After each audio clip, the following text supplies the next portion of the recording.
Welcome back గురుకుల ఉద్యోగుడికి తిరిగి స్వాగతం. ఇక రేపే ఎగ్జామ్ ఉంది, టైం చాలా తక్కువగా ఉంది, క్వశ్చన్స్ డౌట్స్ ఇంకా ఎక్కువగా ఉన్నట్టున్నాయి. ఇక దీనికి సంబంధించి అయితే మనం ఈరోజు కరెంట్ అఫైర్స్ గురించి తెలుసుకుంటున్నాం. దీపికా రెడ్డి గారు మనతో పాటు ఉన్నారు. దీపికా రెడ్డి గారు కంటిన్యూ చేస్తారా? మనం బేసిక్గా ఇండెక్సెస్ అండ్ ర్యాంకింగ్స్ డిస్కస్ చేస్తున్నాము. ఇప్పుడే ఎన్ఐఆర్ఎఫ్ గురించి చెప్పాను. ఎన్ఐఆర్ఎఫ్ సర్వే చాలా ఇంపార్టెంట్. దీని మీద ఎక్కువగా అడిగే క్వశ్చన్ ఏంటి అంటే, according to the survey which is the best educational institution, higher educational institution in India in terms of infrastructure అన్నప్పుడు Indian Institute of Sciences Bengaluru. ఇది ప్రాబబుల్ క్వశ్చన్ అండి, ఎందుకంటే వీళ్ళు రాసేది గురుకులం కాబట్టి, ఇది ఎడ్యుకేషన్ రిలేటెడ్ కరెంట్ అఫైర్స్ కాబట్టి అడిగే ఛాన్సెస్ ఎక్కువ ఉన్నాయి. దాని తర్వాత నెక్స్ట్ వడా డోపింగ్ చార్ట్స్. డోపింగ్ అనేది స్పోర్ట్స్లో ఒక మేజర్ ఇష్యూ, స్పెషలీ అథ్లీట్స్లో మేజర్ ఇష్యూ. అయితే ఇప్పుడు బేసిక్గా ఈ చార్ట్ ఐడియా ఏంటంటే, డోపింగ్ అలిగేషన్స్ కానీ డోపింగ్ కాంట్రవర్సీస్ కానీ హయ్యెస్ట్ ఏ కంట్రీస్లో ఉన్నాయి, లోయెస్ట్ ఏ కంట్రీస్లో ఉన్నాయి. ఇండియా ర్యాంకింగ్ దీంట్లో థర్డ్. సో మ్యాక్సిమమ్ డోపింగ్ కేసెస్లో third largest, highest number of doping cases have been from India. So according to వడా is an international organisation on doping, anti doping agency, అది world anti doping agency. So according to world anti doping agency, what is India's rank in doping cases అనేది question అవుతుంది, for which the answer is third. First Russia, తర్వాత Italy, third India. Maximum doping cases ఎప్పుడైనా రష్యాలోనే ఉంటాయి. అందుకనే మీరు చూడండి, కామన్గా ఒలింపిక్స్లో ఇవన్నిట్లో they say that so and so Russian player has been suspend. ఎక్కువగా రష్యన్ ప్లేయర్స్ ఉంటాయి. కాకపోతే 2016 ఒలింపిక్స్లో ఇండియన్ ప్లేయర్ ఒకరిని తీసేశారు, doping controversy, same doping allegations మీద. He was not allowed to participate. So maximum అయితే రష్యా, అది బండగుర్తు. హయ్యెస్ట్ ఎవరు అంటే రష్యా. ఇండియా ర్యాంక్ థర్డ్ ఉండడము సిగ్నిఫికెంట్, సో అది క్వశ్చన్ అయ్యే ఛాన్సెస్ ఉంది. ఓకే. దాని తర్వాత Europe, middle east, India and Africa fraud survey. ఎక్కువ నెంబర్ ఆఫ్ ఫ్రాడ్స్ ఏ కంట్రీలో జరుగుతాయి అంటే, Europe, middle east, India, Africa ఇవన్నిటిని మనం ఒకవేళ ర్యాంక్ చేస్తే ఫ్రాడ్స్లో ఎక్కడ ఉంటాం. India has been ranked 9th out of 41 countries in terms of bribery and corrupt practices. అంటే maximum number of fraud cases ఎక్కడున్నాయి, తక్కువ ఎక్కడున్నాయి అన్న దాంట్లో ఇండియా ర్యాంక్ 9th. దీనికి సంబంధించి ఉట్టి ఇండియా ర్యాంక్ ఒక్కటే అడుగుతారు, ఇంకా దాన్ని ఏం అడగరు. 2017 travel and tourism competitiveness index, tourism and ట్రావెల్కి సంబంధించి దీంట్లో బేసిక్గా ఏం మెజర్ చేస్తారంటే, ఎలాంటి ప్రొవిజన్స్ ఉన్నాయి, ఫెసిలిటీస్ ఉన్నాయి, ఇవన్నీ మెజర్ చేస్తారు. అయితే కనెక్టివిటీ, టూరిస్ట్ ప్లేసెస్కి ఇవన్నీ మెజర్ చేస్తారు. దీన్ని రిలీజ్ చేసేది world economic forum. World economic forum చాలా ఇండెక్సెస్ని రిలీజ్ చేస్తుంది. దీంట్లో ఇండియా ర్యాంక్ 40. ఇది ఎందుకు ఇంపార్టెంట్ అంటే, టూరిజం సర్వీస్ సెక్టర్లో one of the biggest contributors to Indian economy is tourism. In fact నన్ను అడిగితే అయితే if I'm not wrong, it is the second largest contributor to service sector in India. And tourism is growing. It is మనం ఇంకా we call it as it is in its infant stage అంటాం అనమాట. It's just growing. Indian tourism has just started growing. So చాలా potential ఉంది. అట్లాంటప్పుడు ఈ ranking significant అవుతుంది. 40th. అది కొంచెం బిలో 10 ఉండాలి. మీ పైన చెప్పుకున్నవి కాస్త ఎక్కువ ఉండాలి. అసలు కరెక్టే, కానీ అట్లీస్ట్ 40th వచ్చినాం కదా, ఇంకా ఫ్యూచర్లో ఇంకా కొంచెం హిస్టారికల్ కంట్రీ కదా మేడం, ఇంకా మనది టూరిజంలో ఇంత ఉంటుందని నేను అనుకోలేదు అసలు. హిస్టారికల్ కంట్రీ కాదు. ఇప్పుడు క్వశ్చన్ ఇక్కడ ఎన్ని మాన్యుమెంట్స్ ఉన్నాయని కాదు, క్వశ్చన్ ఇక్కడ ఏంటంటే ఆ మాన్యుమెంట్స్కి వెళ్ళడానికి మీకు ఎంత మంచి కనెక్టివిటీ ఉంది, అక్కడ ఉండడానికి మీకు ఎట్లాంటి ఫెసిలిటీస్ ఉన్నాయి, ట్రావెల్ చేసే వాళ్ళు, ట్రావెలర్స్ సెక్యూరిటీ ఎంతవరకు, సేఫ్టీ ఎంతవరకు ఉంది, how secured are there, guidance ఎంత బాగా ఇస్తున్నాము. ఇప్పుడు మీకు గుర్తుంటే అదితి దేవో భవ, ఆమిర్ ఖాన్ ఒక క్యాంపెయిన్, అందులో బాగా సెక్యూరిటీ మీద, ట్రావెలర్స్ని మోసం చేయొద్దు, ఇవన్నీ మెజర్ చేస్తారు. అందుకనే travel and tourism competitiveness index అది. It is not about how many places. ఒకవేళ ఎన్ని ప్లేసెస్ ఉన్నాయంటే బోల్డ్ అని ప్లేసెస్ ఉన్నాయి. India will be ranked among 5 or 6. Culture పరంగాను, ఆ ప్లేసెస్ పరంగాను, యాన్సెంట్ గా చూసుకుంటే అది అట్లా వేరే, కానీ టూరిజం పరంగా ఎందుకంటే మీకు ఫైనల్ గా టూరిస్ట్ ఎంతమంది వస్తారన్నది వీటి మీదనే బేస్ అయి ఉంటాయి. సో కాంపిటేటివ్నెస్ అంటేనే ఇవన్నీ మెజర్ చేస్తారు. అందులో India rank 40. This means that we have to improve a lot in terms of competitiveness. First rank వచ్చింది Spain. Spain has the best facilities for tourist in the world. అది meaning.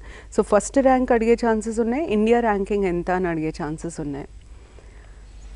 World happiness report 2017, ఇది కొంచెం రీసెంట్గా వచ్చిన report. ఇది బాగా అడుగుతున్నారు, recent ఎగ్జామ్స్లో బాగా అడిగింది ఇది. అయితే దీన్ని ఎవరు తీసుకొస్తారు అంటే UN sustainable development solutions network. ఇంతకుముందు నేను కొంచెం ముందు చెప్పాను, financial inclusion, social inclusion, inclusive growth, ఇవన్నీ కాన్సెప్ట్స్. ఇప్పుడు మనకి మెజర్మెంట్ 2 టైప్స్ ఉంటాయి. ఒకటేమో ఎకనామిక్ మెజర్మెంట్ ఉంటుంది, ఇంకొకటేమో social development. Economic development, social development. Economic development మనం ఎలా మెజర్ చేస్తాము, నేషనల్ ఇన్కమ్ ఎంత ఉంది, జీడిపి ఎంత ఉంది, జిఎన్పి ఎంత ఉంది, ఆ టర్మ్స్లో మెజర్ చేస్తాం. సోషల్ డెవలప్మెంట్ ఎట్లా మెజర్ చేస్తామంటే లిటరసీ రేట్ ఎంత ఉంది, లైఫ్ ఎక్స్పెక్టెన్సీ రేట్, అంటే ఎన్ని years maximum average number of years a person lives in that particular country, దాన్ని లైఫ్ ఎక్స్పెక్టెన్సీ అంటాం. Life expectancy rate will tell us what is the status of mall nourishment, ఎంత health care facilities ఉన్నాయి, ఇవన్నీ తెలుస్తాయి అన్నమాట life expectancy rate చూస్తే. So life expectancy rate ఎంత ఉంది. పర్చేస్ పవర్ ప్యారిటీ, అంటే వాళ్ళు ఏమి కొనగలుగుతున్నారు. ఇప్పుడు కంపేర్ టు ఇండియా, మీరు $1కి యూఎస్లో ఏదైనా కొంటే ఇండియాలో అది ఎన్ని రూపీస్ స్పెండ్ చేయాలి అదే కొనడానికి, దాన్ని పర్చేసింగ్ పవర్ అంటారు. ఆ పర్చేసింగ్ పవర్ ఇవన్నీ మెజర్ చేస్తాం సోషల్ డెవలప్మెంట్లో. ఎందుకంటే ఇవన్నీ ఒకవేళ ఈక్వల్ ఉన్నా, ఎక్కువ, it means that people are developing socially. And social development ఉండాలి అంటే మీ ఎకనామిక్ డెవలప్మెంట్ డిస్ట్రిబ్యూట్ అయి ఉండాలి. Merely by having high economic growth, it does not mean that every person in your country is developed. ఎందుకంటే you could have one Reliance, 10 such Reliances which contribute to the national income మీరు చూసుకున్నప్పుడు. కానీ it does not mean that everybody else apart from Reliance in the country is developed. So మనం social development మీద emphasis ఎక్కువ ఉంది. And ఇక్కడ point ఏంటంటే when you're socially developed, automatically your happiness scales will be greater. మీకు మంచి schools ఉన్నాయి, మంచి హాస్పిటల్ ఫెసిలిటీస్ ఉన్నాయి, చదువు అవ్వగానే జాబ్ వచ్చేస్తుంది, ఏమంటారు డిస్పోజబుల్ ఇన్కమ్ ఎక్కువ ఉంది, అంటే మీరు మీ జనరల్ ఖర్చులు మీట్ అవ్వంగా మిగిలే ఇన్కమ్ ఎక్కువ ఉంది. All these indicate that it contributes to your happiness. So social development is related directly to world happiness report. అందులో ఇండియా ర్యాంకింగ్ ఎంత ఉంది అన్నది ఇంపార్టెంట్. కానీ ఫస్ట్ ఈ రిపోర్ట్ని మనం ఇంటర్నేషనల్ డే ఆఫ్ హ్యాపీనెస్ మీద ఆ రోజు రిలీజ్ చేస్తారనమాట. అది 20th March. ఈ డే అడిగే ఛాన్సెస్ కూడా ఉన్నాయి, సో డేట్ చూసుకోవాలి. తర్వాత ఇండియా ర్యాంక్ 122. చాలా హ్యాపీనెస్ చాలా తక్కువ ఉన్నట్టు అర్థం దీనికి. అండ్ టాప్ మోస్ట్ ర్యాంక్ వచ్చేసి నార్వే. అది వరల్డ్ హ్యాపీనెస్ రిపోర్ట్. ఇది బాగా అడుగుతున్నారు. ఇన్ఫ్యాక్ట్ ఇండియాలో ఒక స్టేట్ ఒక 4-5 months బ్యాక్, ఇది అడగకపోవచ్చు గురుకుల్లో, has established a separate happiness department. ఎప్పుడు ఒక 5 months అయింది. If I'm not wrong it is Maharashtra. 5 months అయింది, లేదు 5-6 months అయింది. Happiness department all together. దాని మెయిన్ ఫోకస్ ఏంటంటే జనాలలోపు సంతోషాన్ని పెంచడం ఎలా, how to increase the happiness levels. ఎందుకంటే హ్యాపీనెస్ ఎక్కువ ఉన్నప్పుడు స్ట్రెస్ లెవెల్స్ తక్కువ ఉంటాయి, స్ట్రెస్ రిలేటెడ్ డిసీజెస్ తక్కువ వచ్చే ఛాన్సెస్ ఉన్నాయి. ఇది రిపోర్ట్ ఇట్లా చూస్తే మనకి ఇట్ సీమ్స్ వెరీ సింపుల్, కానీ it also indicates that India is one of those countries where you have high number of stress related deaths. ఎక్కువ BP, high BP, heart problems, వీటితో డెత్స్ ఇండియాలో చాలా ఎక్కువ, basically because of stress. So everything is interlinked. ఇందులో ranking improve అయింది అంటే ఆటోమేటిక్గా మన హెల్త్ కండిషన్ కూడా ఇంప్రూవ్ అవుతుంది అని అర్థం. అవును మేడం, మనకు 20th రోజు బాగా గుర్తుంది. ఆ రోజు నార్వేకి మనకు తేడాలు ఇచ్చారు, ఎక్కడెక్కడ ఏముంది అనేది. అవునవును, అంత దారుణంగా ఉందా అని బాధపడాల్సి వచ్చింది కూడా. కరెక్టే, అది చాలా డిఫరెన్స్ ఉంటుంది. నార్వే లాంటి కంట్రీస్లో ఏంటంటే వాళ్ళు మన దగ్గర సోషల్ పారామీటర్స్కి చాలా ఇంపార్టెన్స్ ఇస్తాం. అంటే మనకంటే పక్కవాడు ఏమనుకుంటాడన్న భయం ఎక్కువ ఉంటుంది. One of the major reasons why we suffer. అక్కడ కంట్రీస్లో ఎవరితో సంబంధం ఉండదు, నా లైఫ్ మీద ఉన్న ఇంపార్టెన్స్ నా లైఫ్కే ఉంటుంది అనమాట. అదొక రీజన్. ఎనీవేస్, అది హ్యాపీనెస్ ఇండెక్స్. తర్వాత 2017 women in politics map report. ఇది నేను కొంచెం సబ్జెక్టివ్ కూడా చెప్తాను. యాక్చువల్లీ మనము జెండర్ గ్యాప్ అంటాం. యూజువల్గా మనం 2 terms వాడతాం, సెక్, జెండర్. చాలామందికి ఇది డిఫరెన్స్ తెలియదు, వీళ్ళకి సోషల్ ఇంక్లూజన్లో వస్తుంది. సెక్ అన్నది మ్యాన్కి విమెన్కి బయోలాజికల్గా ఉండే differences. For example, a woman can only give birth to child, అది సెక్షువల్ అట్రిబ్యూట్, అది సెక్ రిలేటెడ్ క్యారెక్టరిస్టిక్. అది man cannot give birth to a child, sex related. Sex based characteristics కానీ సెక్ బేస్డ్ డిఫరెన్సెస్ అంటే biological differences మీరు ఎక్కడ ఏ సొసైటీకి పోయినా common ఉంటాయి. అది బయాలజీ బేస్డ్ కాబట్టి సోషల్ ఇది ఉండదు దానికి, it is common world wide. కానీ జెండర్ అనేసరికి ఏంటి అంటే gender is basically socially constructed. Man in India సింపుల్గా చెప్పాలంటే మన ఇంట్లో మగపిల్లలు కిచెన్లోకి రాగానే నీకు ఇక్కడేం పన్నా, నీ పని నువ్వు ఇక్కడ రాకూడదు అంటాం. Because we perceive that the male gender has nothing to do with cooking, అంతే కదా, అది పర్సెప్షన్. సో అది జెండర్ బేస్డ్, జెండర్ అట్రిబ్యూట్ అది. Women cook, men don't cook అన్నది జెండర్ అట్రిబ్యూట్. సో ఇక్కడ సెక్ ఉంటుంది, జెండర్ ఉంటుంది. అయితే మనం జెండర్ ఈక్వాలిటీ ఇవన్నీ చాలా బాగా వినే పదాలు అనమాట. జెండర్ ఈక్వాలిటీ ఎప్పుడైతే విమెన్ రిలేటెడ్ ఇష్యూస్ వస్తాయో ఫస్ట్ మాట్లాడేది ఏంటంటే జెండర్ ఈక్వాలిటీ అంటాం. జెండర్ ఈక్వాలిటీ అంటే ఏంటంటే మనం ఈక్వల్ ట్రీట్మెంట్ కాదు, we can never treat man and women equally because of their biological differences. But meaning ఏంటంటే respecting their biological differences, you give them equal opportunities, you give them equal access. వాళ్ళ biological డిఫరెన్సెస్ని respect చేసుకుంటూనే. For example, a woman cannot avoid becoming a mother because she has a career. So in order to accommodate this biological aspect of a woman, we provide maternity benefit. So బేసిక్గా we have to respect their biological differences and then treat them equally. ఆ equal treatment ఉన్నప్పుడు we say we have achieved gender equality. అయితే equal treatment అన్నప్పుడు అందులో social sphere ఉంటుంది, economic sphere ఉంటుంది, intellectual sphere ఉంటుంది, political sphere ఉంటుంది. 4 attributes. Gender equality లేదు అనడానికి ఎలా చెప్తాము అంటే జెండర్ గ్యాప్ ఎక్కువ ఉంటుంది అనమాట. జెండర్ ఎకనామిక్ గ్యాప్ ఎక్కువ ఉంటుంది, జెండర్ పొలిటికల్ గ్యాప్ ఎక్కువ ఉంటుంది, gender social gap, gender intellectual gap. మ్యాన్కి విమెన్కి జెండర్ పర్సీవ్డ్ అంటే సోషలీ కన్స్ట్రక్టెడ్ రోల్స్లో ఉన్న డిఫరెన్సెస్లలో ఈ గ్యాప్స్ మెజర్ చేస్తాం. ఎప్పుడైతే మనం ఈ నాలుగు స్పియర్స్ అంటే పొలిటికల్, సోషల్, ఎకనామిక్, ఇంటెలెక్చువల్, ఈ 4 స్పియర్స్లో గ్యాప్ తగ్గిస్తామో ఆ రోజు వీ అచీవ్ జెండర్ ఈక్వాలిటీ. అయితే సోషల్ గ్యాప్ అని అంటే ఏంటి అంటే, ఇప్పుడు ఫర్ ఎగ్జాంపుల్ ఒక ఫ్యామిలీ తీసుకుంటే ఇండియాలో decision making is always done by the head of the family, who happens to be the male. So to what extent are women participating in decision making? That will decide the gender gap, social gap. Okay, intellectual gap ante how different is a woman's thought than a man's thought. I mean, you'll be surprised, domestic violence మీద ఇండియాలో surveys జరిగినప్పుడు UN based ఒక survey ఉంది. దాని according to it nearly 70% of women suffer domestic violence. 57% of women believe that it is okay to be beaten by husband. Okay, so basically that is an intellectual difference. మన దగ్గర we are fed, చిన్నప్పటి నుండే చెప్తారు husband కొట్టినా పడాలి, అమ్మాయికి అనుకో ఎక్కువ ఉండాలి. సో ఇవన్నీ ఇంటెలెక్చువల్ గ్యాప్ అవుతుంది. తర్వాత ఎకనామిక్ గ్యాప్ అంటాం. ఎకనామిక్ గ్యాప్ అంటే same work in different pay. మనం లాస్ట్ టైం ఇది మాట్లాడుకున్నాం, ఇది ఎకనామిక్ గ్యాప్. తర్వాత నేను పొలిటికల్ గ్యాప్ 2 అట్రిబ్యూట్స్ ఉంటాయి. ఒకటేమో ఓటింగ్లో ఉంటుంది, ఇంకొకటేమో ఎంతమంది రిప్రజెంటేటివ్స్ ఉన్నారు అన్న దాంట్లో ఉంటుంది. ఓటింగ్లో మన ఇండియాలో లేదు, ఎందుకంటే మనకి యూనివర్సల్ అడల్ట్ ఫ్రాంచైజ్ ఉంది. సో ఎనీబడి అబవ్ 18, అది మ్యాన్ కావచ్చు, విమెన్ కావచ్చు, will have the right to vote. కానీ when it comes to representation, యూజువల్గా మనం ఎట్లా కరెక్ట్ అని అంటామంటే, విమెన్ 48% ఆఫ్ ద పాపులేషన్ ఉంటే వాళ్ళు 48% of seats in Lok Sabha should be occupied by women. అలాగే ఎస్టీస్ 20% ఉంటే 20% of seats should be occupied by STs. So we say then we have proportional representation. Population should correlate with representation, and it is very, very important for women empowerment to be politically represented.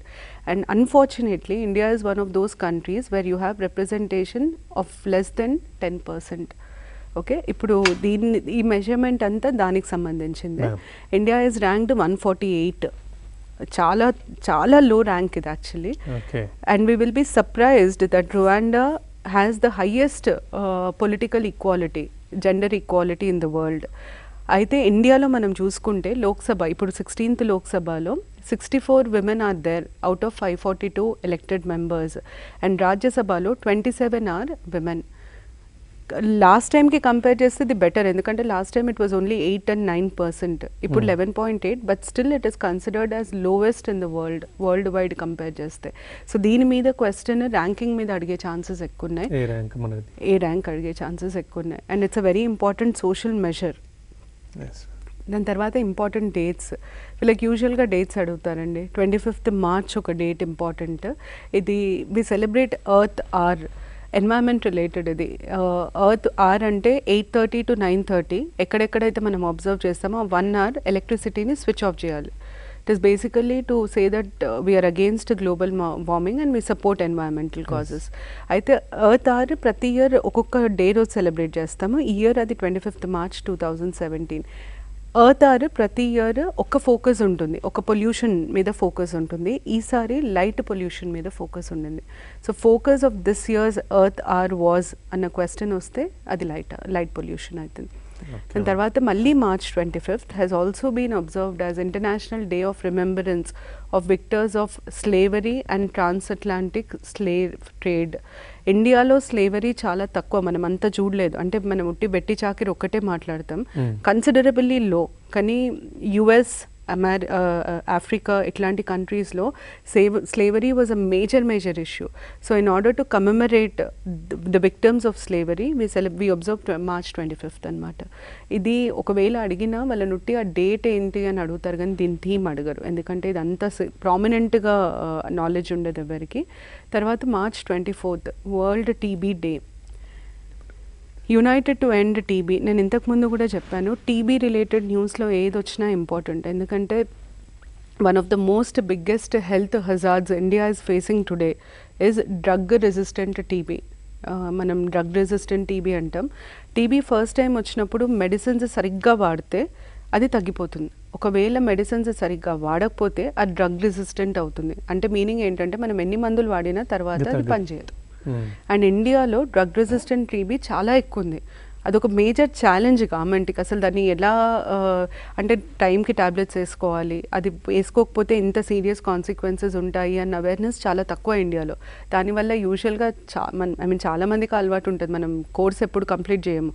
ఆ course complete చేయకపోతే drug resistant అయ్యి death rate కూడా చాలా ఎక్కువ ఉంది drug resistant TB వల్ల ఒక 2 years నుండి. సో గవర్నమెంట్ చాలా మెషర్స్ తీసుకుంటుంది. అందులో ఒక measure we celebrate world TB day to create awareness about drug resistant TB. అయితే ఈ వరల్డ్ టీబీ డేకి ఈసారి థీమ్ వచ్చేసి unite to end TB. Theme అడిగే ఛాన్సెస్ కూడా ఉంటాయి. ఎవ్రీ ఇయర్ థీమ్ మారుతూ ఉంటుంది. అంటే ఎవ్రీ ఇయర్ ఫోకస్ ఒకటి ఉంటుంది అనమాట. ఆ థీమ్ చుట్టే ఆ ఇయర్ సెలబ్రేషన్స్ అన్నీ ఉంటాయి. ఎర్త్ ఆర్ లాగా ఈసారి లైట్ పొల్యూషన్ మీద వాళ్ళు అవేర్నెస్ క్రియేట్ చేస్తారు. అట్లా ప్రతి ఇయర్ ఒకదాని మీద అవేర్నెస్ క్రియేట్ చేస్తారు. 23rd March world meteorological day. Weather meteorology is basically study of weather. So world meteorological day. ఈరోజు థీమ్, దీనికి డే కంటే ఎక్కువ థీమ్ అడుగుతారు ఈ పర్టిక్యులర్ డేకి. ఇన్ఫ్యాక్ట్ మొన్న వరకు జరిగిన ఎగ్జామ్స్ అన్నిట్లో థీమ్ అడిగారు. Understanding clouds is the theme for this years world meteorological day. దాని తర్వాత నెక్స్ట్ March 21st ఇది చాలా చాలా important, international day of forest. తర్వాత 22nd March world water day. World earth day, world water day, world environment day, ఈ 3 బాగా కామన్గా అడిగేటివి. Okay, కానీ ఇప్పుడున్న కాంటెక్స్లో వరల్డ్ వాటర్ డే చాలా చాలా ఇంపార్టెంట్. వై వేస్ట్ వాటర్ అన్నది కాన్సెప్ట్, ఈసారి థీమ్. ఇన్ఫ్యాక్ట్ ఈ డెకేడ్ని we have declared as decade of world water అనమాట. బేసిక్గా UN ఈ డెకేడ్ని they have focused on saving water. ఎందుకంటే ఇన్ని రోజులు మనం చాలా వాటికి కొట్లాడుకున్నాం, but as the environment degrades ఫ్యూచర్లో there will be a number of wars for water, control of water. ఇది ఆల్రెడీ స్టార్ట్ అయింది. We are already having a problem with China for Brahmaputra river. పాకిస్తాన్తో మనకి ఇండస్ రివర్ మీద ప్రాబ్లం ఉంది. So అలా world wide water కోసం చాలా గొడవలు అయ్యే ఛాన్సెస్ ఉన్నాయి. సో దాన్ని తగ్గించడానికి, దాని మీద అవేర్నెస్ పెంచడానికి ఈ 2011 to 20 డెకేడ్ ఆఫ్ వాటర్ లాగా డిక్లేర్ చేశారు. చాలా ప్రోగ్రామ్స్ ఉన్నాయి. దానికి అనుగుణంగా కూడా ఈ 22nd March important world water day. తర్వాత April 7th world health day. Depression let's talk దీనిది. అయితే హెల్త్లో ఈ కొద్ది కాలంలో focus has been more on mental health than physical health. ఏమైపోతుందంటే physical health is visible, physical హెల్త్కి చాలా అవేర్నెస్ ఉంది, ట్రీట్మెంట్ మెథడ్స్ ఉన్నాయి, కానీ మెంటల్ హెల్త్కి విజిబిలిటీ లేదు, అవేర్నెస్ కూడా చాలా తక్కువ. సో మన గవర్నమెంట్, ఇండియన్ గవర్నమెంట్ ఏది చేసినా లేదా వరల్డ్ వైడ్ ఏది చేసినా మెంటల్ హెల్త్ మీద ఫోకస్ ఎక్కువ ఉంటుంది. కాబట్టి దీనికి ఈ పర్టిక్యులర్ దానికి డిప్రెషన్ లెట్స్ టాక్ అన్నది important, theme important.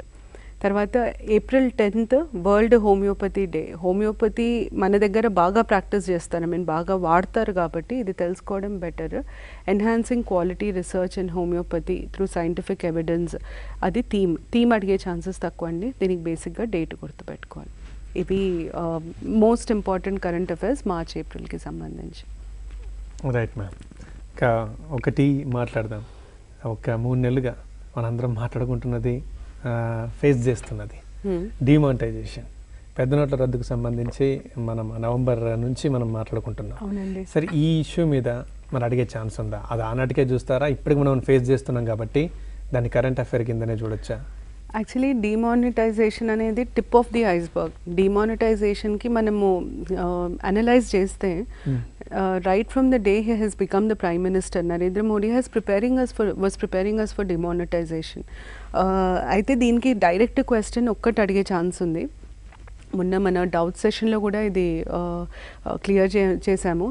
Demonetisation announcement చేసింది 17th నవంబర్ రోజు, కాకపోతే అది ఎఫెక్ట్లోకి వచ్చింది మాత్రం 18th నవంబర్ నుండి, అంటే మిడ్ నైట్ నుండి వచ్చింది కాబట్టి 18th నవంబర్.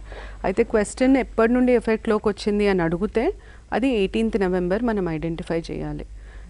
17th అనౌన్స్మెంట్ అది తక్కువ అండి, అది అడగరు. ఎప్పటి నుండి ఎఫెక్ట్లోకి వచ్చింది అని అడుగుతారు, ఎందుకంటే యూజువల్గా 17th చేశారు కాబట్టి అందరు 17th అని కన్ఫ్యూజ్ అయ్యి అది పెడతారు. అందుకనే ఇప్పుడు ఎఫెక్ట్లోకి వచ్చింది అంటే 18th. నేను దీనికి సంబంధించి రీసెంట్ ఎగ్జామ్స్లో వచ్చిన క్వశ్చన్స్ అడుగుతాను, అడిగిన క్వశ్చన్స్ చెప్తాను ఏమేమి అడిగారో. ఇంకొకటి ఏం కామన్గా అడుగుతారంటే అసలు లీగల్ టెండర్ అంటాం మనం, అంటే లీగలీ యాక్సెప్టెడ్ మనీ. ఆ టెండర్ ఇప్పుడు 10 రూపీస్ 20 రూపీస్, వాళ్ళు బ్యాన్ చేసింది 500 notes 1000 notes. So 10 rupees 20 rupees, ఈ లీగల్ టెండర్ని ఎవరు ఫిక్స్ చేస్తారు? అసలు దీన్ని ఫిక్స్ చేసే రైట్, దీన్ని బ్యాన్ చేసే రైట్ ఎవరికి ఉంటుంది? అది ఆర్బీఐకి ఉంటుంది. సెంట్రల్ గవర్నమెంట్కి ఉంటుందా, పార్లమెంట్కి ఉంటుందా, ఆర్బీఐకి ఉంటుందా? ఇది క్వశ్చన్ అడిగారు, చాలా ఎగ్జామ్స్లో అడిగారు డిమానిటైజేషన్ తర్వాత. ఆ రైట్ లీగల్గా ఆర్బీఐకి ఉంటుంది. RBI has the right to declares any tender as legal. Tender అంటే currency, as legal or illegal. Formal announcement was made by Narendra Modi as the prime minister, కానీ దాన్ని టెక్నికల్గా చేసే పవర్, అంటే ఇంటర్నల్గా చేసే పవర్, లీగల్గా చేసే పవర్ ఆర్బీఐ. ఒక్కసారి కాలర్ ఉన్నారు మనకు. హలో, మాట్లాడండి మేడంతో, మీ డౌట్ ఏంటో అడగండి. Madam good evening. Madam good evening అండి, చెప్పండి. నా పేరు రంజిత్ రెడ్డి మేడం, కామారెడ్డి నుంచి మాట్లాడుతాం మేడం. చెప్పండి రంజిత్. మేడం ఏం లేదు మేడం, అంటే మీరు ఇప్పుడు ఏరియా వైజ్ కొన్ని స్పెసిఫిక్ గా చేసి చెప్తున్నారు కదా మేడం. ఓన్లీ రీజనల్, అంటే మన టీఎస్ తెలంగాణ గురించి కొన్ని రేపు ఎగ్జామ్ గురించి అంటే ఏ టాపిక్స్ మీద ఫోకస్ చేయాలంటే మన రీజనల్ ఓన్లీ ఏరియా అనే దాని గురించి మేడం ఒక 10 to 15 minutes ఒక్కసారి డిస్కషన్ చేయండి మేడం ప్లీజ్. యా షూర్, చెప్తానండి. నేను తెలంగాణ రిలేటెడ్ చెప్తాను. వీళ్ళకి మన చాలా మటుకు డిస్కషన్స్లో నేను ఇప్పటివరకు చెప్పింది ఏంటంటే, మీకు 50 క్వశ్చన్స్ జనరల్ అవేర్నెస్ మీద, జనరల్ స్టడీస్ మీద ఉంటే ఖచ్చితంగా 15 క్వశ్చన్స్ వరకు తెలంగాణ మీదనే వచ్చే ఛాన్సెస్ ఉంటాయి. First top most priority schemes. Top most ఖచ్చితంగా 2 క్వశ్చన్స్ అన్న వస్తాయి. మిషన్ భగీరథ ముఖ్యోద్దేశం ఏంటి? Water, providing drinking water. Mission Kakatiya ముఖ్యోద్దేశం ఏంటి? ఇప్పుడు వారు అడిగిన ప్రశ్న మీరు ఆన్సర్ చెప్తున్నారా? అదే ఒక్క నిమిషం మేడం, మరో కాలర్ ఉన్నారు, ఒకసారి తీసుకుందాం. హలో, మేడంతో మాట్లాడండి.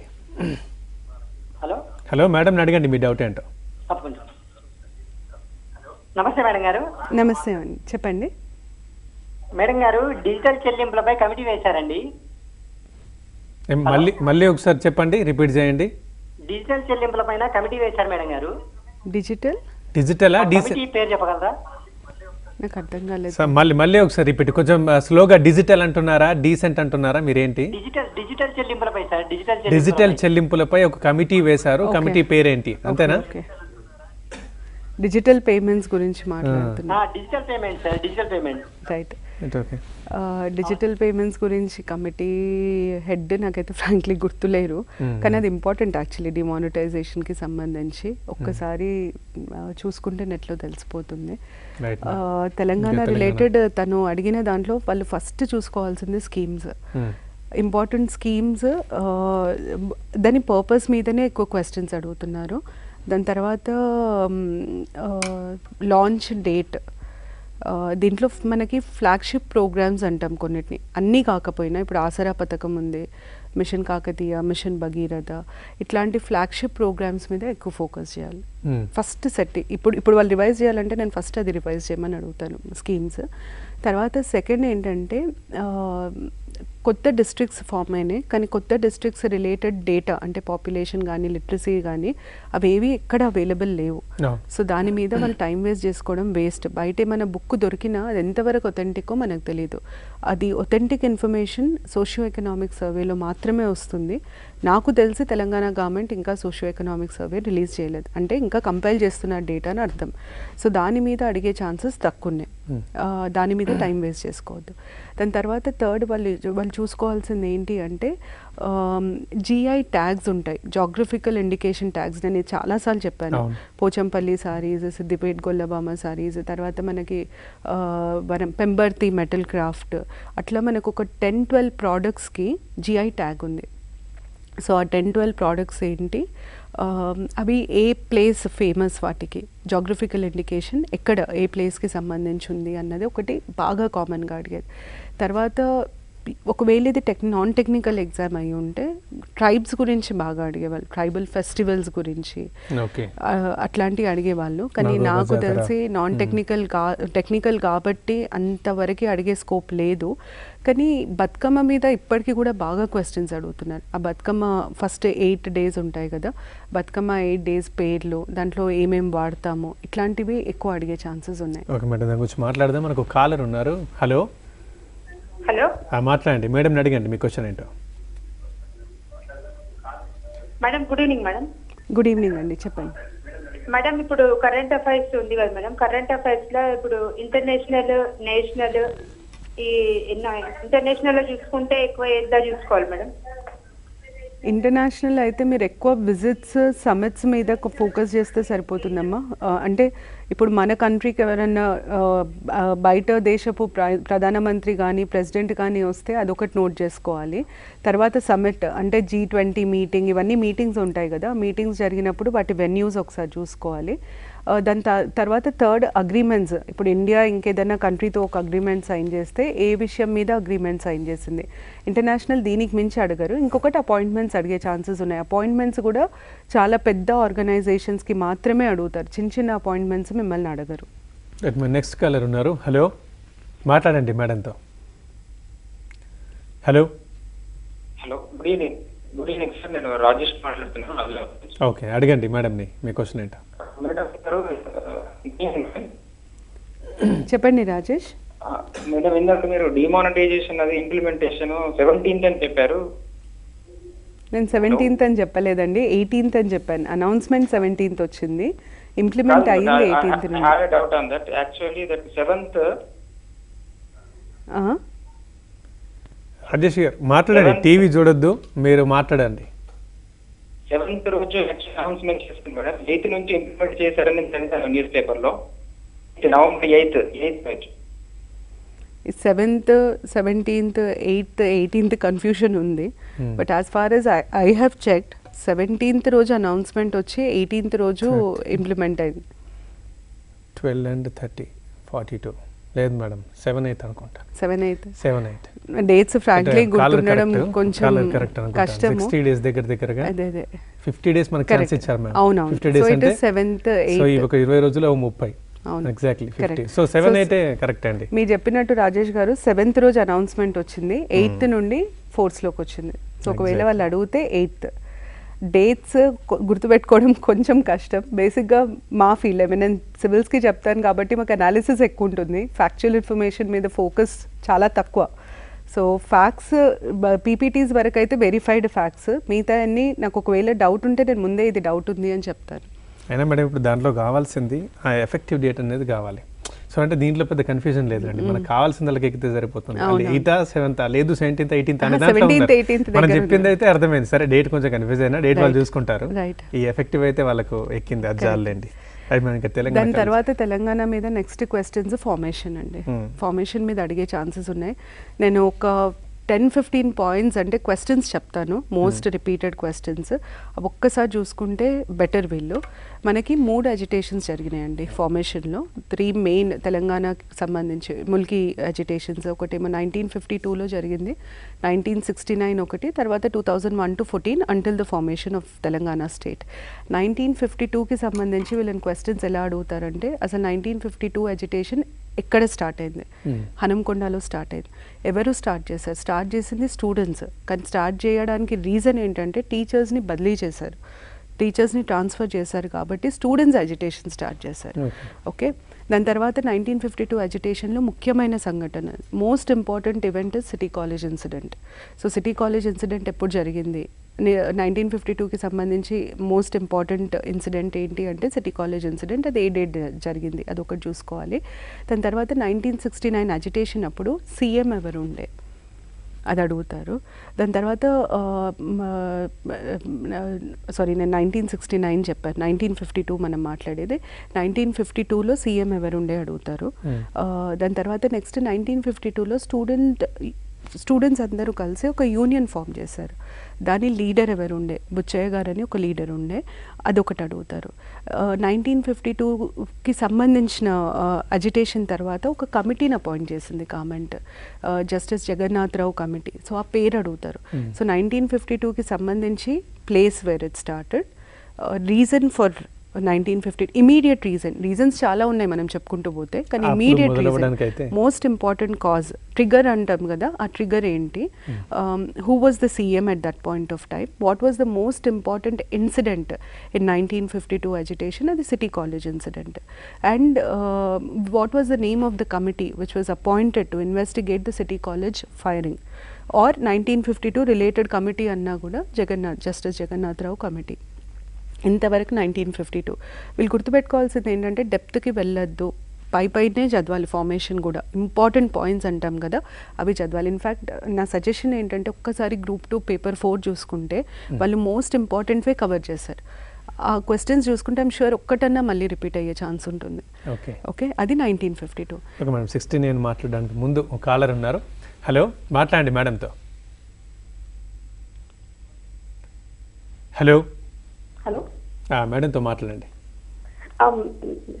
Good afternoon madam. Good afternoon అమ్మా, చెప్పండి. మేడం, నాకు ఒక డౌట్ ఏంటంటే హ్యూమన్ డెవలప్ ఇండెక్స్ ఉంది కదా madam, HDI, human development index. అది మన టీవీలో 130 ఇచ్చారండి నంబరు. ఓకే, బుక్ లో 131 ఇచ్చారు. 131 కరెక్ట్ అండి? 131 బియాండ్ డౌట్. నేను పీపీటీస్ మాత్రం క్రాస్ వెరిఫైడ్, సో మీరు అస్సలు డౌట్ పెట్టుకోవాల్సిన అవసరం లేదు. 131 HDI. 69 మూమెంట్కి వచ్చేసరికి again place where it started, దాని ఇమీడియట్ ట్రిగర్ ఏంటి? 69 మూమెంట్ బ్యాక్ డ్రాప్ ఇల్లందు ఖమ్మంలో స్టార్ట్ అవుతుంది అది యాక్చువల్లీ. సో అది ఒక హంగర్ స్ట్రైక్తో స్టార్ట్ అవుతుంది, ఒక స్టూడెంట్ హంగర్ స్ట్రైక్తో, రవీంద్రనాథ్ ఫాస్ట్. సో ఆ ఫాస్ట్ గురించి అడుగుతారు. ఇల్లందులో అసలు ఆ మూమెంట్ స్టార్ట్ చేసిన మనిషి పేరు అడుగుతారు.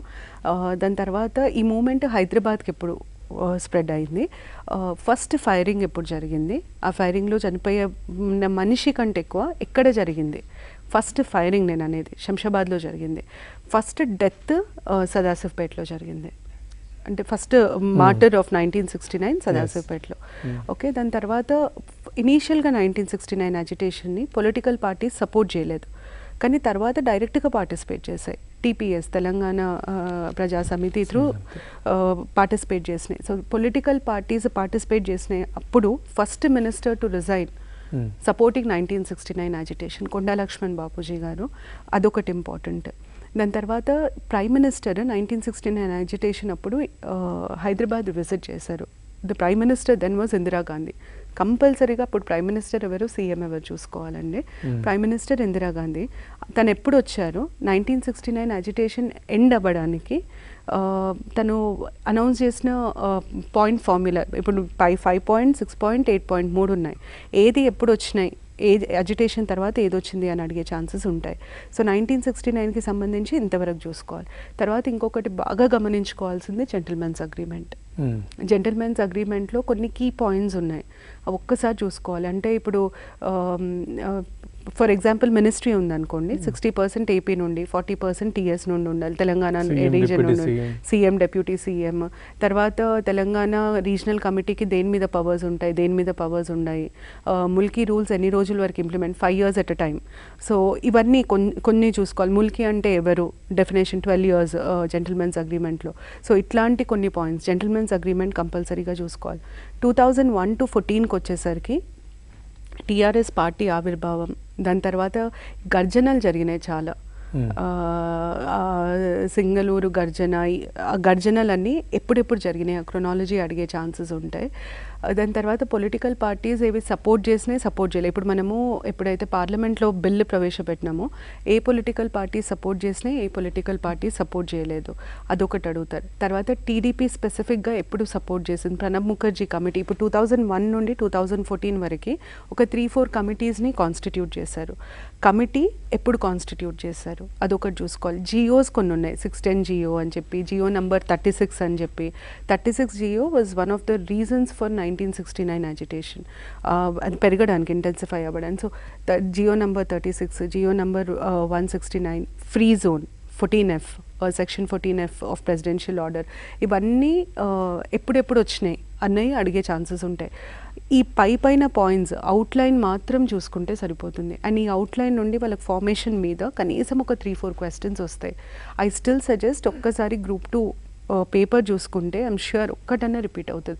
ఎందుకంటే గ్రూప్ 2 ఫార్మేషన్ పేపర్ చాలా ఈజీగా ఉంటుంది, చాలా డైరెక్ట్ క్వశ్చన్స్, సింపుల్ క్వశ్చన్స్ అడిగారు. ఎక్కువ కాంప్లికేటెడ్ గ్రూప్ 2 కదా, చాలా డెప్త్ ఉంటుందేమో అట్లా ఏం లేకుండే పేపర్, చాలా సింపుల్, చాలా ఈజీగా అడిగారు. సో ఒక్కసారి అది చూసుకుంటే వీళ్ళకి ఒక ఐడియా వస్తుంది. మొన్న చదివిన వాళ్ళు ఉంటే వాళ్ళకి ఇది చాలా ఈజీ అయిపోతుంది. యాక్చువల్లీ చాలా ఈజీ అవుతుంది, ఫార్మేషన్ కరెక్ట్గా చదువుంటే అయితే చాలా ఈజీ అవుతుంది. రైట్ మ్యామ్, మనకు కాలర్ ఉన్నారు. Hello hello sir, this is Pratyusha from Peddapalli. Okay, మీ క్వశ్చన్ ఏంటో అడగండి మేడంని. మేడం చెప్పారు ఎస్సీ జాతీయ కమిషన్ అండ్ ఎస్టీ జాతీయ కమిషన్ ఆర్టికల్స్ చెప్పారు, అది 338 అండ్ 338. బీసీ రిజర్వేషన్స్ ఆర్టికల్ ఎంత మేడం? బీసీ కమిషన్ ఆర్టికల్ ఇంకా యాడ్ కాలేదమ్మా, అది ఇంకా ప్రపోజల్లో ఉంది. యాడ్ అయితే రిజర్వేషన్స్ చెప్పారు, బీసీ రిజర్వేషన్ ఆర్టికల్ అడుగుతున్నారా అమ్మా మీరు? అవును madam. BC reservation article education అయితే 15(4) అమ్మా, 15 clause 4, 15 clause 4 ఎడ్యుకేషన్ రిలేటెడ్ అయితే. ఎంప్లాయ్మెంట్ రిలేటెడ్ అయితే 16 clause 4. 15 clause 4. clause 4 అంటే మీరు బ్రాకెట్స్లో 4 రాసుకోవాలి. 15 ఆర్టికల్లో 4.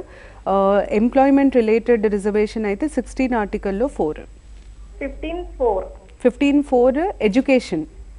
Okay madam. 16(4) employment. Okay madam, thank you.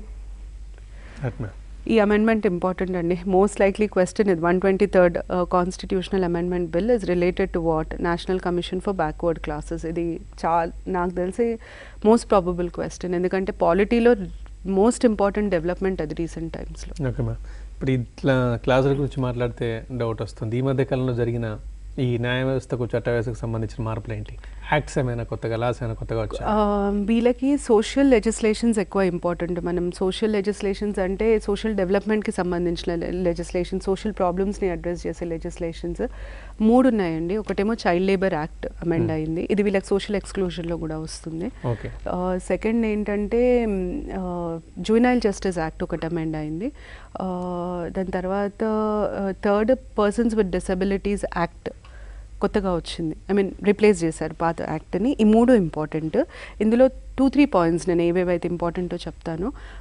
Child labour యాక్ట్లో వీళ్ళు గుర్తుపెట్టుకోవాల్సింది ఏంటంటే, ముందు చాలా కాన్స్టిట్యూషన్ ప్రకారంగా నాన్ హజార్డస్ ఇండస్ట్రీస్లో అన్నిట్లో వర్క్ చేయొచ్చు, కానీ ఇప్పుడు వచ్చిన రీసెంట్ యాక్ట్ ప్రకారం ఉట్టి ఫ్యామిలీ బిజినెస్లో, ఆడియో విజువల్ ఎంటర్టైన్మెంట్ ఇండస్ట్రీలో తప్ప పిల్లల్ని ఇంకెక్కడ అలౌ చేయరు. అది ఫస్ట్ డెవలప్మెంట్. సెకండ్ డెవలప్మెంట్ ఏంటంటే, పాత లాలో పేరెంట్స్కి శిక్ష ఉండేది, అంటే గార్డియన్ ఆఫ్ అ చైల్డ్ లేబర్కి కూడా శిక్ష ఉండేది, ఎంప్లాయర్కి కూడా శిక్ష ఉండేది. కానీ కొత్త లాలో ఎంప్లాయర్కి మాత్రమే శిక్ష ఉంటుంది, పేరెంట్స్కి మాత్రం శిక్ష ఉండదు. కారణం ఏంటంటే ఇండియాలో చైల్డ్ లేబర్ రిలేటెడ్ ఒక కమిటీని అపాయింట్ చేశారు, గురుపాద స్వామి కమిటీ అని, వే బ్యాక్ ఇన్ 1970s. ఈ గురుపాద స్వామి కమిటీ ఫైండింగ్ ఏంటంటే the biggest reason for child labour in India is poverty ఉంది కాబట్టి చైల్డ్ లేబర్ ఉంది. సో మీరు చైల్డ్ లేబర్ తీయాలి అంటే ఫస్ట్ పావర్టీని తీయాలి, అది ఐడియా. పావర్టీ ఉంది అంటే పేరెంట్స్ పువర్ అని అర్థం. ఇప్పుడు మీరు పేరెంట్స్ని జైలుకి పంపించి వాళ్ళకి ఫైన్ వేస్తే వాళ్ళని ఇంకా పావర్టీలో పుష్ చేస్తున్నట్టే. సో అది కరెక్ట్ చేయడానికి పేరెంట్స్కి పనిష్మెంట్ ఉండదు, ఉట్టి ఎంప్లాయర్ తెలిసి తీసుకుంటున్నాడు, he knows that he should not employ children, అయినా తెలిసి తీసుకుంటున్నాడు. సో ఆయనకి ఎక్కువ పనిష్మెంట్, పేరెంట్స్కి అసలు పనిష్మెంట్ ఉండదు. ఇది సెకండ్ చేంజ్. థర్డ్ చేంజ్ ఏంటంటే 14 years వరకు మనం child labour, constitution below 14 years అంటుంది కాబట్టి అప్పటి వరకు చైల్డ్ లేబర్. అయితే ఇప్పుడు 14 to 18 years అనే కేటగిరీని కూడా చైల్డ్ లేబర్ లా కింద యాడ్ చేసాం, అడాలసెంట్ అని చెప్పి. వీళ్ళకి కూడా కొన్ని సేఫ్ గార్డ్స్ని ప్రొవైడ్ చేస్తున్నాం. ఈ 3 చేంజెస్ అండి, సిగ్నిఫికెంట్ చేంజెస్, ఇవి గుర్తుపెట్టుకోవాలి వీళ్ళు. జువెనైల్స్కి సంబంధించి ఏమైనా మారిందా? జువెనైల్స్కి సంబంధించి మారింది. జువెనైల్ అంటే బేసిక్గా రెండు వస్తాయి. Juvenile is any child below 18 years, general definition, standard world wide మనం పాటించే డెఫినేషన్. జువెనైల్లో 2 కేటగిరీస్ ఆఫ్ చిల్డ్రన్ ఉంటారు. ఒకరేమో కాన్ఫ్లిక్ట్ విత్ లా, అంటే జువెనైల్ డెలింక్వెన్స్ అంటాం, తప్పు చేసిన వాళ్ళు, లీగల్ ఏదైనా క్రైమ్ చేసిన, జువెనైల్ క్రైమ్, చైల్డ్ ఒఫెండర్స్ అంటాము, వాళ్ళు ఒక కేటగిరీ. ఇంకొకటి ఏంటంటే విక్టిమ్స్, ఇప్పుడు చైల్డ్ లేబర్ నుండి రెస్క్యూ చేశారు, వాళ్ళకి ఎవరు లేరు. సెక్షువల్ హెరాస్మెంట్ నుండి రెస్క్యూ చేశారు, ఒక బ్రోత్రల్ నుండి రెస్క్యూ చేశారు, ఎవరు లేరు. వీళ్ళందరూ విక్టిమ్స్ ఆఫ్ సర్కమ్స్టాన్సెస్. డిజాస్టర్ వచ్చింది, పేరెంట్స్ చనిపోయారు, పిల్లలు మిగిలిపోయారు, విక్టిమ్స్ వీళ్ళందరూ.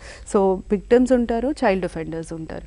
అయితే విక్టిమ్స్కి ఏజ్ 18 years, చైల్డ్ ఒఫెండర్స్కి depending on the offence age, juvenile age 18 ఉండాలా 16 ఉండాలా డిసైడ్ చేస్తారు. ఒకవేళ ఒఫెన్స్ 3 years బిలో, అంటే ఒఫెన్స్కి పనిష్మెంట్ 3 years లోపే ఉంటుంది లా ప్రకారంగా అనుకుంటే వాళ్ళకి 18 years ఫిక్స్డ్ ఉంటుంది.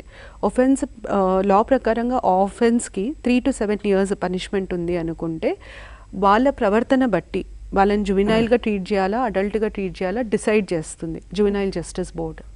ఒకవేళ హీనియస్ ఒఫెన్స్ అంటే 7 years అబోవ్ పనిష్మెంట్ వచ్చే క్రైమ్, రేప్ లాంటివి కమిట్ చేస్తే 16 years నుండే they will be considered as an adult. So definition parameters మారినాయి ఇక్కడ. రైట్, ఒకసారి కాలర్ ఉన్నారు. హలో హలో, మాట్లాడండి మేడంతో. హలో చెప్పండి అమ్మా. Hello hello, good evening sir. Good evening, చెప్పండి. గుడ్ ఈవినింగ్ మేడం, నేను ఖమ్మం నుంచి మనోహర్. చెప్పండి మేడం, లోక్సభలో మహిళా సభ్యుల సంఖ్య ఎంత ఉంటుంది మేడం? 60. లోక్సభలో మహిళా సభ్యుల సంఖ్య ఎంతమంది ఉంటారు? 60. Good evening madam.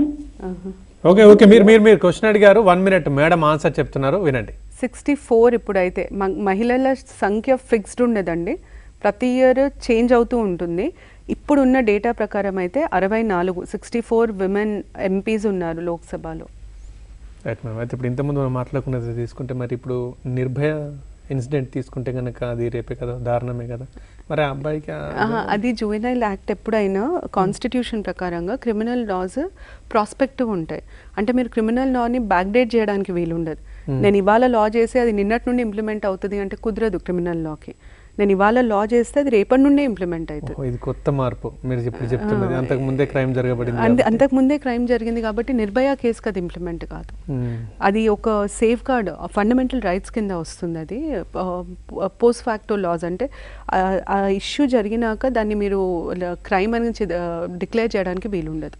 డిక్లేర్ చేసిన తర్వాత జరుగుతుంది క్రైమ్ అవుతుంది. రైట్. సో బేసిక్గా నెక్స్ట్ మరో కాలర్ ఉన్నారు. హలో, మాట్లాడండి మేడంతో. Hello, good afternoon madam. చెప్పండి. గుడ్ సుష్మా అండి, జడ్చర్ల. చెప్పమ్మా సుష్మా.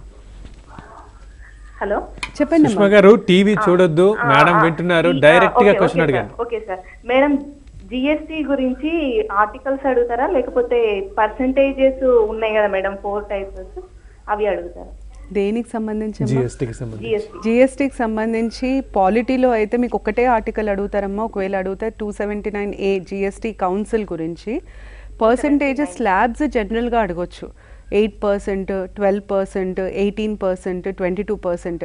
అయితే ఏది ఏ ట్యాక్స్ ఏ స్లాబ్ కిందకి వస్తుంది అన్నది అది మొన్న డిసైడ్ అయిందమ్మా, అది వచ్చే ఛాన్స్ లేదు మీకు. So don't waste your time on that. అట్లా ఇప్పుడు దీని గురించి కనుక అయిపోతే యాక్ట్స్ కొత్త అయిపోతే ఆర్టికల్స్ ఏమైనా కొత్తగా యాక్ట్ ఇంకొకటి ఉందండి, PWD act, persons with disabilities act రీసెంట్గా చేశారు. నన్ను అడిగితే అయితే ఇప్పుడు నేను చెప్పిన ముందు లాస్ కంటే చాలా ఇంపార్టెంట్, ఎందుకంటే పర్సన్స్ విత్ డిసబిలిటీస్ దీంట్లో రిజర్వేషన్ పర్సంటేజ్ పెంచారు. వీళ్ళకి ముందు 3% ఉండింది ఎంప్లాయ్మెంట్లో, కానీ ఇప్పుడు దాన్ని 4% చేశారు. అండ్ ఎడ్యుకేషన్లో 3% ఉన్నదాన్ని 5% చేశారు. పీడబ్ల్యూడి పర్సన్స్ విత్ డిసబిలిటీస్ వాళ్ళకి ఎంప్లాయ్మెంట్లో 4%, ఎడ్యుకేషన్లో 5%. అదొక చేంజ్. ఇంకొకటి ఏంటంటే పాత డిసబిలిటీస్ యాక్ట్ 1995లో 7 టైప్స్ ఆఫ్ డిసబిలిటీస్ని ఐడెంటిఫై చేసేవాళ్ళు. కొత్త డిసబిలిటీస్ యాక్ట్లో 21 టైప్స్ని ఐడెంటిఫై చేస్తున్నారు. 5 to 21 7 నుండి 21కి తీసుకొచ్చారు. ఇది ఒక థర్డ్ చేంజ్ ఏంటంటే ఈ 21లో ఒక disability acid attacks. Acid attack victim is also considered as disability. Persons with disability కింద యాసిడ్ అటాక్ విక్టిమ్స్ కూడా వస్తారు. సో ఈ 3 పాయింట్స్ చాలా ఇంపార్టెంట్. పర్సంటేజ్ ఆఫ్ రిజర్వేషన్ పెరిగింది కాబట్టి ఇది అడిగే ఛాన్సెస్ ఎక్కువ ఉన్నాయి. Okay ma'am. మరో కాలర్ ఉన్నారు. హలో, మేడంతో మాట్లాడండి. Good afternoon sir. Good afternoon sir. 103 national science congress summit was held where sir? 2016. Hyderabad అమ్మా, హైదరాబాద్. సార్ మేడం 103 అమ్మా will be held in Hyderabad. మొన్న రీసెంట్ అది డెవలప్మెంట్. 105 హైదరాబాద్ అన్నారు. లేదమ్మా, హైదరాబాద్ అది 103. ఇన్ఫాక్ట్ నేను పొద్దున్న చదివింది అది హైదరాబాద్. ఆర్టికల్స్ అమెండ్మెంట్స్ 101 అండి, అంతే. ఆర్టికల్ అయితే 279A నేను చెప్పింది, దాన్ని మించి అడిగే ఛాన్సెస్ అయితే లేవు. మరో కాలర్ ఉన్నారు. హలో హలో, మాట్లాడండి మేడంతో. టీవీ చూడొద్దండి, మ్యామ్తో మాట్లాడండి. మీ క్వశ్చన్ ఏంటో అడిగేసేయండి. Hello, good evening ma'am. Good evening అమ్మా. Ma'am, my name is Bhagyalakshmi ma'am. Ma'am, I want an information regarding this grants in aids ma'am. అమ్మ భాగ్యలక్ష్మి, ఫస్ట్ టీవీ వాల్యూమ్ తగ్గించండి, నాకు మీరు మాట్లాడేది వినిపించట్లేదు సరిగ్గా. Okay okay ma'am. ఇప్పుడు అడగండి. ఎస్ మ్యామ్, చెప్పండి. మీరు అడగండి. ఇప్పుడు చెప్పండి, నాకు మీ క్వశ్చన్ అర్థం కాలేదు అసలు. మ్యామ్, గ్రాంట్స్ ఇన్ ఎయిడ్స్ గురించి నాకు డీటెయిల్స్ కావాలి మేడం. గ్రాంట్స్ ఇన్ ఎయిడ్ గురించా చెప్తాను. గ్రాంట్స్ ఇన్ ఎయిడ్ ఆర్టికల్ 275 కింద వస్తుంది. Article number important. దాని తర్వాత గ్రాంట్స్ ఇన్ ఎయిడ్ ఎవరికి ఇస్తారు? Grants in aid central government state గవర్నమెంట్స్కి ఇస్తుంది. ఎవరు రికమెండ్ చేస్తారు, ఎంత పర్సంటేజ్ ఇవ్వాలి? ఎందుకంటే గ్రాంట్స్ ఇన్ ఎయిడ్ అన్ని స్టేట్స్కి సేమ్ ఉండదు, యూనిఫామ్ ఉండదు, అన్ఈక్వల్గా ఇస్తారు. స్టేట్ టు స్టేట్ వేరీ అవుతుంది. ఈ రికమెండేషన్ ఇచ్చేది ఫైనాన్స్ కమిషన్. ఫైనాన్స్ కమిషన్ రికమెండేషన్ని బేస్ చేసుకొని గ్రాంట్స్ ఇన్ ఎయిడ్ ఇస్తారనమాట. దాని తర్వాత ఇంకొక క్వశ్చన్ యూజువల్గా అడిగేది ఏంటంటే, గ్రాంట్స్ ఇన్ ఎయిడ్ స్టేట్ గవర్నమెంట్కి ఎక్కడొస్తుంది బడ్జెట్లో, పార్లమెంట్కి ఎక్కడొస్తుంది బడ్జెట్లో? పార్లమెంట్కి అది expenditure. Grants in aid is a financial support given by the centre to the state. అంటే అది లోన్ కాదు, డెట్ కాదు, కాబట్టి పార్లమెంట్కి అది ఎక్స్పెండిచర్ కింద వస్తుంది. అండ్ స్టేట్ గవర్నమెంట్కి అది రెవెన్యూ కింద వస్తుంది. ఫైనాన్షియల్ సపోర్ట్ కాబట్టి అది రెవెన్యూ కింద వస్తుంది. గ్రాంట్స్ ఇన్ ఎయిడ్ గురించి ఇంత తెలిస్తే చాలు. రైట్ మ్యామ్, మనకి ఇంకా కొంచెం 5 to 8 minutes టైం ఉంది. రేపే ఎగ్జామ్ ఉంది. ఈ 8 minutesలో సబ్జెక్ట్ కాకుండా జనరల్గా కంటెస్టెంట్స్ ఎక్కడ తప్పులు చేస్తుంటారు, ఎక్కడైతే బెటర్, ఇట్లాంటి ఏమైనా సలహాలు ఏమైనా ఇస్తారా? ఇవి ఇంపార్టెంట్ యాక్చువల్లీ. ఇన్ఫ్యాక్ట్ ఇవి నేను వాళ్ళు చాలా జాగ్రత్తగా వినమని చెప్తాను. ఫస్ట్ థింగ్ ఏంటంటే, ఇవాళ తొందరగా తిని తొందరగా పడుకోండి, ఎందుకంటే మంచి నిద్ర ఎగ్జామ్కి చాలా చాలా ఇంపార్టెంట్. ఏ కాంపిటేటివ్ ఎగ్జామ్కైనా 70% ప్రిపరేషన్, 30% ఆ ఎగ్జామ్ రోజు మనం ఏం చేస్తామో ఎగ్జామ్లో అన్నది చాలా క్రూషియల్. సో ఫస్ట్ మంచి స్లీప్. పేపర్ టఫ్ ఉంటుందా, పేపర్ ఈజీ ఉంటుందా, నేనేమైపోతా, అస్సలు మన చేతిలో లేదండి అది. మనం చదివినాం, మనం ఎంత చేయగలుగుతామో అంత చేసినాం, అయిపోయింది. ఇప్పుడు మమ్మల్ని మీరు ఎంత ఇది వస్తుందా రాదా అంటే మాకు కూడా తెలియదు, ఎందుకంటే మేము ప్రిపేర్ చేయట్లేదు, కానీ మేము చెప్తున్నాం అంతే మా ఎక్స్పీరియన్స్ని బట్టి. కాబట్టి మీరు చేయాల్సిందంతా చేసేసారు, ఇంకా అయిపోయింది. ఇప్పుడు మనం ఏమి నైట్ అంతా కూర్చొని టెన్షన్ పడి ఏ యుద్ధం గెలిచేది లేదు. ఇన్ఫ్యాక్ట్ ఓడిపోతాం ఒకవేళ మనం అది పని చేస్తే. అందుకనే ఫస్ట్ ప్రశాంతంగా పడుకోవడం చాలా ఇంపార్టెంట్. సెకండ్ ఏంటంటే, ప్లీజ్ కొంచెం తొందరగా బయలుదేరండి, ఎందుకంటే ట్రాఫిక్లో ఇరుక్కోవడము, దానివల్ల ఏమవుతుందంటే టైంకి రీచ్ అయినా స్ట్రెస్ వల్ల మైండ్ పనిచేయదు. సో ప్లీజ్ తొందరగా బయలుదేరండి, ఎగ్జామ్ హాల్కి తొందరగా రీచ్ అవ్వండి. మరి ఏమి ఇబ్బంది లేదు, కొంచెం సేపు అక్కడ పోయి కూర్చున్న ప్రాబ్లం లేదు, కానీ లేట్ బయలుదేరొద్దు. థర్డ్ థింగ్ ఏంటంటే, ఒక్కసారి పేపర్ చేతికి వచ్చిన తర్వాత బబ్లింగ్లో హాల్ టికెట్ నంబర్, పేరు ఇట్లాంటివి చాలా కరెక్ట్గా బబుల్ చేయాలి. గ్రూప్ 2 రిజల్ట్ రాకపోవడానికి వైట్నర్ కేసు ఇవన్నీ కారణాలు. టీఎస్పీఎస్సీ గ్రూప్ 2 రిజల్ట్ రాకపోవడానికి వైట్నర్స్ వాడకూడదు, పెన్నే వాడాలి. సో బబ్లింగ్ చాలా చాలా చాలా జాగ్రత్తగా చేయండి. Hall ticket number, series number, చెయ్యి క్వశ్చన్ పేపర్ మీద పెట్టి ఇక్కడ చూసుకుంటూ బబ్లింగ్ చేయండి. అందులో ఏ తప్పు చేయొద్దు, హడావిడి పడి బబ్లింగ్ చేయొద్దు. ఇది ఇంపార్టెంట్. తర్వాత నెక్స్ట్ నేను చెప్పేది ఏంటంటే క్వశ్చన్ పూర్తిగా చదివి ఆన్సర్ మార్క్ చేయండి. చాలామంది చేసే తప్పు ఏంటంటే హడావిడిలో క్వశ్చన్ తొందరగా చదువుతారు, కరెక్ట్గా చదివారు, ఏదో ఆప్షన్ పెట్టొస్తారు. బయటికి వచ్చినాక అయ్యో ఇది కాదు నాకు ఇది తెలుసు కానీ నేను తొందరపడి రాంగ్ పెట్టాను అంటారు. క్వశ్చన్ 1కి 2 సార్లు చదివి ఆప్షన్స్ అన్నీ 4 చదివి మీకు ఫస్ట్ ఆప్షన్ కరెక్ట్ అయినా సెకండ్, థర్డ్, ఫోర్త్ చదివిన తర్వాతనే ఆన్సర్ పెట్టండి. క్వశ్చన్ పేపర్ సరిగ్గా చదవకపోతే మీరు ఆన్సర్ తప్పులు చేస్తారు. అట్లా మీరు నమ్మరు పృథ్వీ గారు, కనీసం 2-3 మార్క్స్ అనే పోగొట్టుకుంటారు స్టూడెంట్స్ ఖచ్చితంగా. నా ఎక్స్పీరియన్స్, ఎందుకంటే మేము టెస్ట్లు పెడతాం కదా, ఖచ్చితంగా మార్క్స్ పోగొట్టుకుంటారు. సో అందుకనే క్వశ్చన్ జాగ్రత్తగా చదవాలి. ఇది మైండ్లో వాళ్ళు ఫిక్స్ చేసుకోవాలి, జాగ్రత్తగా చదవాలి, దాని తర్వాతనే ఆన్సర్ చేయాలి. తర్వాత బబ్లింగ్కి వచ్చేసరికి ఎప్పుడు లాస్ట్ వరకు క్వశ్చన్స్ బబ్లింగ్ లాస్ట్ మినిట్లో చేయొద్దు. ఇప్పుడు ఫర్ ఎగ్జాంపుల్ మీకు 150 క్వశ్చన్స్ ఉన్నాయి, ఫస్ట్ ఒక 25 క్వశ్చన్స్ ఆన్సర్ చేయండి. మీకు వచ్చినాయి అందులో, వాటిని అవి ఆన్సర్ చేసినాక బబ్లింగ్ చేయండి. బబ్లింగ్ చేసేటప్పుడు క్వశ్చన్ మీద ఇక్కడ ఒక చెయ్యి ఉండాలి, ఒక ఫింగర్ క్వశ్చన్ పేపర్ మీద ఉండాలి, ఇంకొక దగ్గర బబ్లింగ్ కావాలి. ఎందుకంటే మీరు ఒక్క నంబర్ మిస్ అయ్యి బబుల్ చేసినా మొత్తం పోతుంది, ఎగ్జామ్ ఆర్డర్ వెళ్ళిపోతుంది. ఇంకొకటి ఏంటంటే మీరు బబ్లింగ్ చేసేటప్పుడు మీరు అక్కడ ఏ ఆప్షన్ టిక్ చేసుకున్నారో అదే ఇక్కడ బబుల్ చేసేటట్టు చూసుకోండి. కొంతమంది ఏం చేస్తారంటే ఒకటి బబుల్ చేస్తారు, దాని మీద ఇంటూ పెట్టేసి మళ్ళీ పక్కకి ఇంకొకటి బబుల్ చేస్తారు. అది తప్పు. డబుల్ బబ్లింగ్ ఉండకూడదు, ఎందుకంటే అక్కడ ఇవాల్యుయేట్ చేసేది మనిషి కాదు, machine. Okay, OMR sheets evaluated mechanical, అది మెషిన్ చేస్తుంది. సో మీరు ఇవన్నీ చేస్తే మీరు రేపు పొద్దున్న డిస్క్వాలిఫై అయితే నేను ఎందుకు డిస్క్వాలిఫై అయినా అన్న ఫీలింగ్ రావద్దు. సో అందుకనే బబ్లింగ్ చాలా చాలా జాగ్రత్త. బబ్లింగ్ తప్పు చేసి కూడా 2-3 మార్కులు పోతాయి. అందుకనే బబ్లింగ్ చాలా చాలా కరెక్ట్గా చేయాలి. ఇంకొక మనకుండే అలవాటు ఏంటంటే పేపర్ చేతికి రాగానే అన్ని పేజెస్ తిరిగేస్తామన్నమాట. ఫస్ట్ ఆ పని చేయొద్దు. ఎందుకు చేయొద్దు అంటే మనము అన్నీ తిరిగేస్తున్నప్పుడు మనకు ఒక 7-8 క్వశ్చన్స్ తెలియనివి వచ్చినాయి, అక్కడికి మన కాన్ఫిడెన్స్ పోతుంది. తర్వాత వచ్చిన క్వశ్చన్స్ కూడా మనం ఫంబుల్ అవ్వడం స్టార్ట్ చేస్తాం. ఇది మీరు ప్రతి స్టూడెంట్కి అయ్యే ఎక్స్పీరియన్స్. ఇది వాళ్ళు ఒక్కసారి ఆలోచించుకుంటే వాళ్ళకి అర్థమవుతుంది నేను ఏం చెప్తాను. మనకు ఇన్క్విజిటివ్నెస్తోని మొత్తం పేపర్ చూసేస్తాం అనమాట. దాంట్లో ఎక్కువ శాతం మనకు రావు అని మనం అనుకుంటాము, అవి కనిపించేసరికి వచ్చినాయి కూడా మర్చిపోతాం. సో ఎప్పుడు క్వశ్చన్ పేపర్ ముందు నుండి చదవడం మొదలు పెట్టదు, ఫస్ట్ క్వశ్చన్ నుండి చదివి ఆన్సర్ చేయడం స్టార్ట్ చేయండి. అంటే మనం వచ్చినవి ముందు రాస్తే బెటర్ అంటున్నారు కదా, మరి దానికి పేపర్ మొత్తం తిరిగేయడం అవసరం లేదు కదా. ఫస్ట్ క్వశ్చన్ నుండి చదవండి. ఫస్ట్ రాదు, సెకండ్ ఏముంది రాదు, థర్డ్ వచ్చు పెట్టు, ఫోర్త్ వచ్చు పెట్టు, ఫిఫ్త్ రాదు వదిలే, సిక్స్త్ వచ్చు పెట్టు, అట్లా పోవాలి. కానీ పేపర్ తిరిగేస్తే అక్కడ మనము క్వశ్చన్ సరిగ్గా చదవట్లేదు, అనవసరంగా మనకు టైం వేస్ట్. పొరపాటున మనకి రాని ఒక 4-5 కనిపిస్తే కాన్ఫిడెన్స్ దెబ్బతింది. ఇవి ఎంత క్రూషియల్ అంటే వీళ్ళు కొంచెం ఆలోచిస్తే వాళ్ళ ఎగ్జామ్ పర్ఫార్మెన్స్ ఒక 15% ఇంప్రూవ్ అవుతుంది వీళ్ళు మైండ్లో పెట్టుకుంటే. సో ఎప్పుడు పేపర్ తొందరపడి చదవద్దండి. ఫస్ట్ నుండి అంటే ఇట్లా చూడొద్దు అనమాట. మనం గ్లాన్స్ పేపర్ ఇట్లా పట్టుకొని ఇట్లా చూసేస్తారు, అది చేయొద్దు. ఫస్ట్ క్వశ్చన్ నుండి ప్రశాంతంగా చదవండి, చదివి ఆన్సర్ చేయండి. ఫస్ట్ వచ్చినవన్నీ షూర్ అనుకునే అన్నీ పెట్టేసేయండి. దాని తర్వాత కొంచెం డౌట్, మళ్ళీ ఎట్లాగో నెగిటివ్ మార్కింగ్ లేదు. సెకండ్ టైంకి మీకు డౌట్ ఉన్నాయి, గెస్ వర్క్ చేయాల్సినవి పెట్టేసేయండి.